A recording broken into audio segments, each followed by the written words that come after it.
Besok Perdana Menteri selaku Menteri Keuangan akan membentangkan belanjawan tahun 2026. Ini merupakan satu perkara yang berlaku setiap tahun. Cuma saya nak nasihatkan usahawan kena belajar-belajarlah baca dokumen belanjawan berkenaan, khususnya tentang strategi bajet.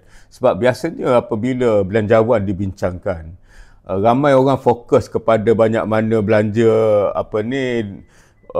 yang mereka suka, tapi tidak melihat belanjawan itu secara keseluruhannya, dan keseluruhannya itu dapat kita fahami berdasarkan strategi-strategi yang dirangka, dan ini mungkin boleh membantu kita untuk membentuk strategi perniagaan kita sendiri pula, kerana sekarang ni kita dah masuk suku keempat tahun 2025, maknanya dalam lebih kurang 2 bulan setengah lagi kita akan masuk ke tahun 2026. Jadi biasanya kitaran menyediakan strategi, menyediakan belanjawan perniagaan juga sepatutnya sudah bermula ataupun dalam peringkat kita nak mentamatkan perancangan kita. Ini pentinglah, sebab kalau kita tak rancang, kita hanya mendedahkan perniagaan kepada arah aliran pasaran semata-mata. Ini merupakan satu kaedah pengurusan yang tidak baguslah.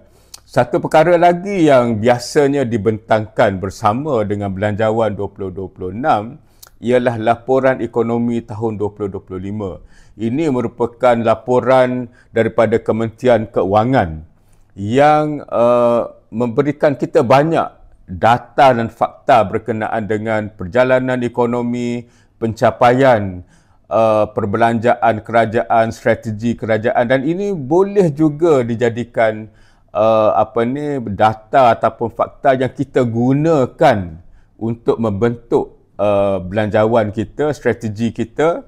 Jadi jangan lupa juga tengok dokumen berkenaan dengan laporan ekonomi ini, dan di zaman ini, semua ini boleh didapati secara atas talian saja. Zaman saya dulu, saya kena beratur di parlimen, berebut-rebut dengan pelbagai pihak lain, kerana masa tu hanya dokumen yang bercetak sahaja yang ada. Sekarang ini, kalau pembentangan dalam pukul 4, mungkin dalam pukul 6 atau 6.30, dokumennya sudah tersebar dan sudah ramai orang mengulas tentang belanjawan.